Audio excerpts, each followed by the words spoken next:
I don't think it's weird for someone from a Muslim background to be playing punk music. Even some religious gestures I do in the middle of songs.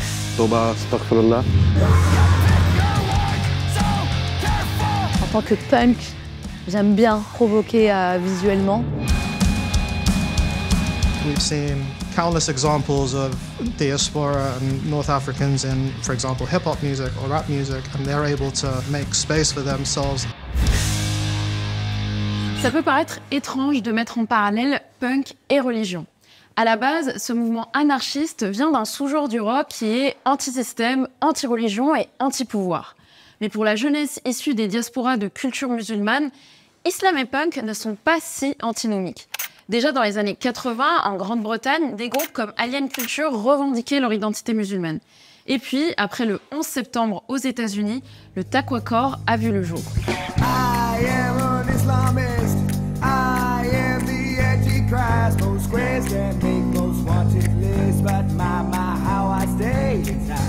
Ce mouvement, dont le nom vient de taqwa, la piété en arabe, et hardcore, était une réponse à l'explosion de l'islamophobie aux États-Unis. Pour les jeunes Américains de culture musulmane, l'étiquette de terroriste était devenue insupportable et les plus têtes brûlées d'entre eux ont décidé de crier leur colère.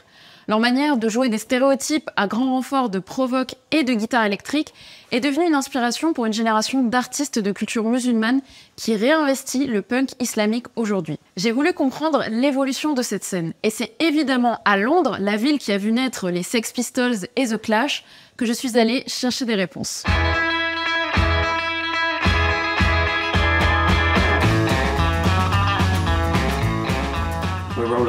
The ikhlas is just like it's just a bit of a harsher way of telling someone to shut up, or you know, I'm not allowed to swear, am I? You are. Okay, so you can just, or like shut the fuck up or whatever. Ikhlas est un groupe britannique de hardcore punk. Ils font partie d'une nouvelle mouvance héritière du taqwa-core, le harami punk, qu'on pourrait traduire comme punk interdit et qui, contrairement à ses prédécesseurs, cherche moins à provoquer en jouant des stéréotypes accolés aux musulmans qu'à affirmer leur identité de manière plus authentique. Ça passe notamment par des groupes qui chantent dans leur langue natale, arabe, ourdou, persan, plutôt qu'en anglais. Hassan et Karim, d'origine palestinienne et algérienne, chantent en arabe, ce qui, selon eux, reflète fidèlement qui ils sont. It was something we wanted to just tap into, him being Algerian, me being Palestinian, him having a Muslim background, me from a Muslim background. It just made sense. I love the fact that, you know, Ikhlas in particular, we've had messages from kids in Morocco or kids in the Middle East or Palestine being like, yo, this is amazing, I always wanted to hear music like this, always wanted to hear like hardcore in Arabic in this way. It's been validating to know that there are kids out there who might be 14, 15 who find Ikhlas and find, you know, they can see themselves in that music. The same way I might have felt when I saw taqwa-core initially. So, what's your name? David. David. Nice to meet you, man. Karim. Dab for sure. What's your band name again? Our band name's called Ikhlas. Yes, shit, I looked you guys up. So I had to work out how to spell it. I can't pinpoint exactly why we started this project, but I'm glad we did because, you know, it's helping us find our feet. I met Karim, and Karim was sort of in the same situation with me where he's played in like emo bands, punk bands, and, you know, he's always wanted to do hardcore music. We're both fans of bands like Haram and, you know, these bands that came before us.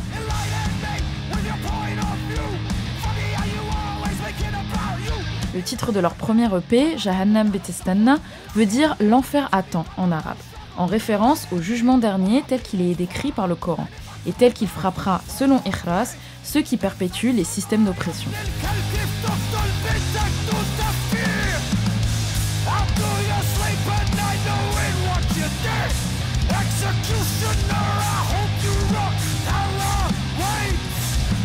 We do talk about the struggles that, you know, the generational trauma that comes with our struggles, and we do speak about the occupation, and we speak about the topic of al-suma in Arabic, and, you know, just like culture and how it can cross over with religion. And Hassan et Karim ont tous les deux été élevés dans la foi musulmane, mais n'ont pas le même rapport à l'islam. C'est pourtant un héritage dont ils s'inspirent dans leur musique. I think about the scene in like Indonesia, Malaysia, and all these places. They've got an incredible punk scene out there. These are people who, on the flip side of people like myself, They go to Jumu'ah prayer every Friday. They follow Islam the way it's meant to be followed in the book by Quran, but they're still going to hardcore shows. They're still making a scene happen. They're still starting bands. And I think we can look towards that side of the world. If we can apply some of that to the way we do things here, then I don't think this idea of it being weird will matter so much. But I've been doing it for so long, so I can say it's not that weird. But to an outsider, yeah, absolutely. An uncle might see a video of Ikhras playing and be like, what the fuck is this, you know? The Zionist state till the Zionist state collapses. That's what it's on. What the fuck is that?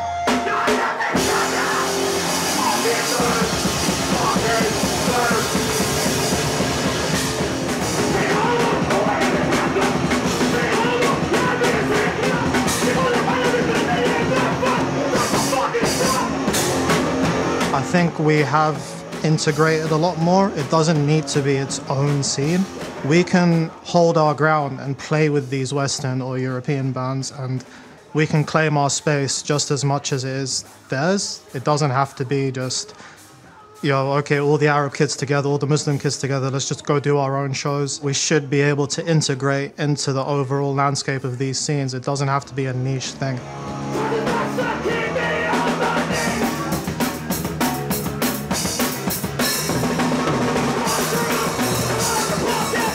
At the end of the day, punk at its core, and it's, you know, first and foremost, it's a political genre, whether people like it or not.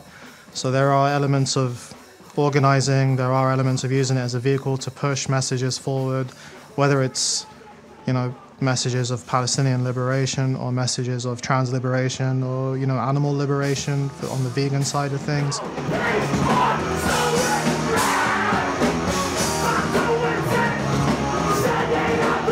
It's a good route to take in trying to express yourself, you know, in a healthy manner.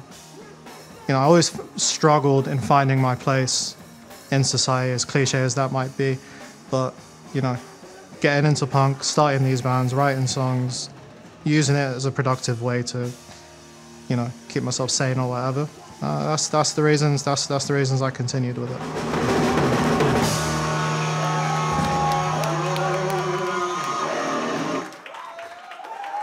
Le taqwa-core a été théorisé par un auteur américain, Michael Muhammad Knight, et combine la philosophie anti-système du punk avec un message de tolérance religieuse et une critique du rigorisme. En faisant des recherches, je suis surtout tombée sur des groupes issus de diaspora dans des pays anglo-saxons. Et puis j'ai trouvé Zoufria. Zoufria est une chanteuse de trap et de slam, directrice artistique, qui enrichit le taqwa-core avec une vision propre à l'expérience musulmane en France.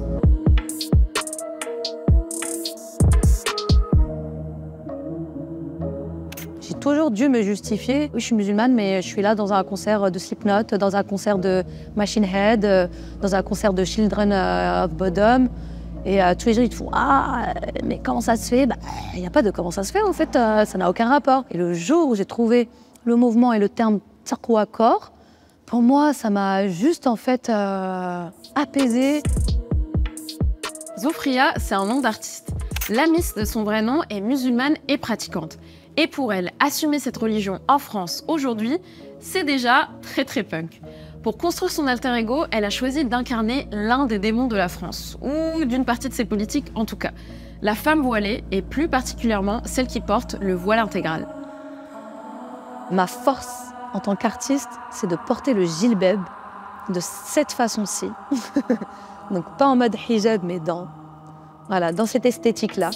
Parce que cette esthétique-là, elle est très perturbante en France. Dans un pays où la stigmatisation de celles qui portent le voile est dénoncée par des ONG comme Human Rights Watch ou Amnesty International, Zoufria choisit de faire du hijab une source d'inspiration et de style. Elle cherche à provoquer ceux qui prétendent que les femmes voilées en France sont complices des régimes fondamentalistes où le voile obligatoire est synonyme d'oppression. J'ai vu la force que c'était. Vraiment, ça irrite. Je suis très fière justement de jouer avec, déjà dans un premier temps avec le jilbab. C'est une armure que je trouve forte et qui retranscrit comme le miroir en fait. Je suis le miroir de ces agressions que je subis. Quand il s'agit de me mentir, j'ai envie de m'énerver dès le matin. Dès Le reflet de diabolisation, c'est par les yeux noirs. Et les lois, directes ou indirectes, justement, qui continuent de progresser en France, voilà, m'ont amené justement à jouer avec cela. Et c'est pour ça que j'ai décidé que Zoufria, vraiment, elle s'habillerait toujours en voile, en jilbab, en niqab, en burkini, soun d'ailleurs. Et en plus, maintenant, on peut le rajouter, la abaya. À ce qui paraît, j'entends marcher les milliardaires. Et concernant la vie, elle n'est pas dans cette terre. Dans le clip de sa chanson Ma folie, par exemple, elle incarne une femme en burqa afghane et talons aiguilles, en prise à la douleur du rejet de la société française.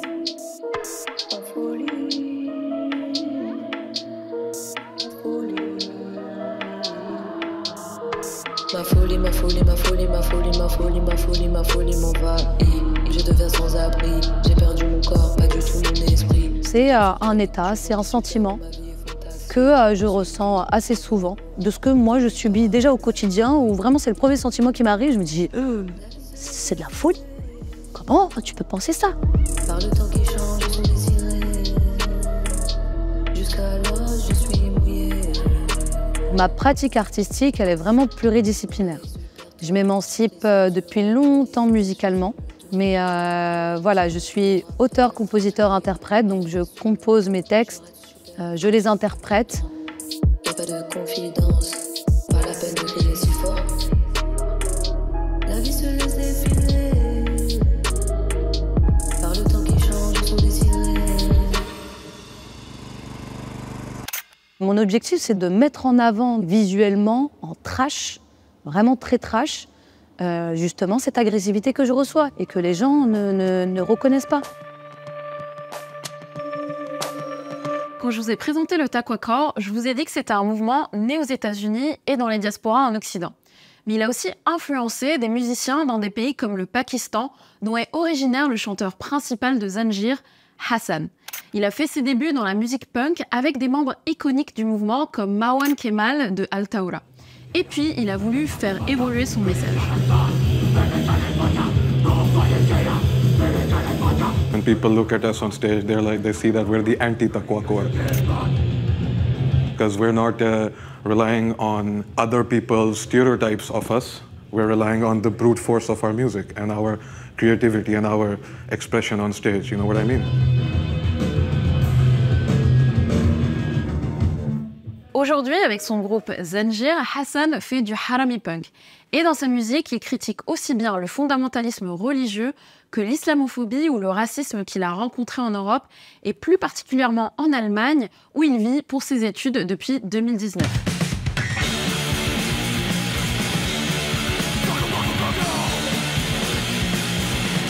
Avec son batteur Steve, d'origine iranienne, il chante en ourdou, panjabi, persan, et se proclame porte-parole d'une colère aussi anticolonialiste qu'anti-islamiste. Me and Steve, we grew up listening to a lot of punk bands from Sweden and Japan and South America and stuff, and they always used their own language. And I was thinking, even when I was in Pakistan, that bro, like, why am I singing in English, you know? And there was one or two songs that we sang in Urdu, and I felt more anger than I ever did at any point in my life when performing punk.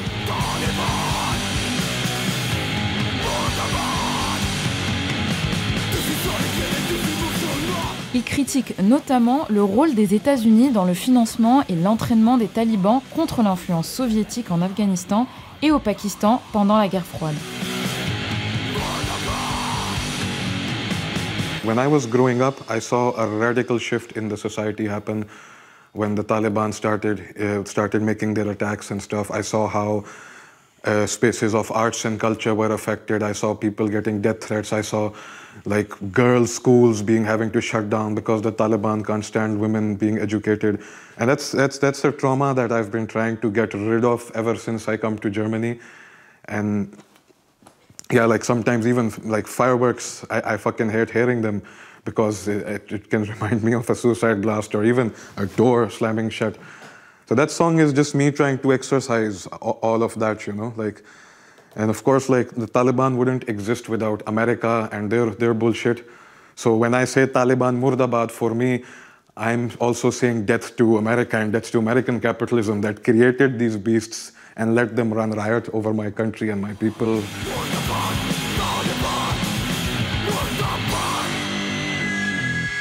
Just because we're criticizing some of these facets, that we're saying that all of them are barbarians or all of them are this and that. But for me, it's very important to be self-critical of your people, where you are. The temptation to just blame the British or the Spanish for everything, and it's like, sure, like you can trace a lot of the negative things back to colonialism and stuff, but then people saying like, well, what about, we can't, in 100 years, are we still going to be saying, oh, the British this and the Spanish that? There is some agency as well at the end of the day. Maybe not much, but there's also like small things that we can do.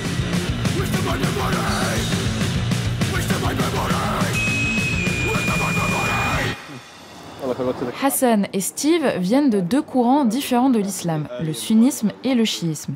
Mais quand Hassan performe sur scène, c'est dans le soufisme, une branche mystique de l'islam, qu'il puise son inspiration, utilisant la transe pour s'élever vers Dieu.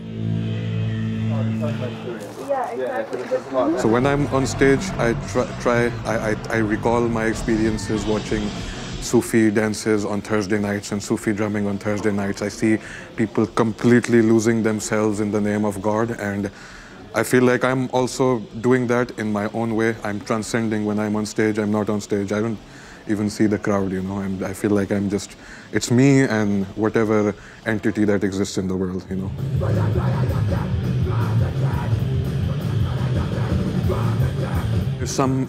Even some religious gestures I do in the middle of songs. For example, when I say Alhamdulillah, like I always point at the sky.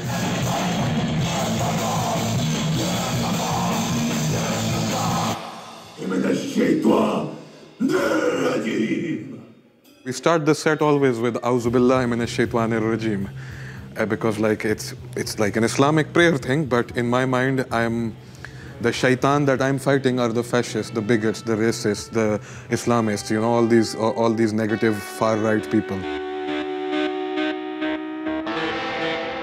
Au début, le punk islamique utilisait les stéréotypes sur les musulmans pour choquer leur public.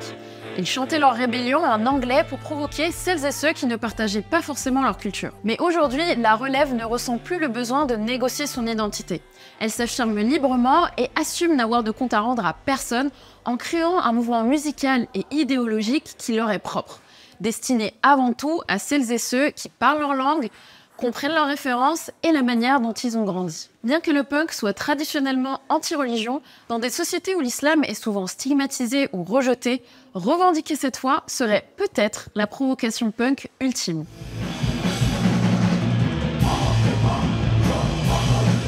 I feel like I'm a cultural Muslim, and when I want to get in touch with my religious side, a punk concert is the last place that I'm gonna go, But in some ways that I'm also still discovering about myself. My Islamic upbringing does influence the way that I approach punk, because you can't escape your religious upbringing at the end of the day.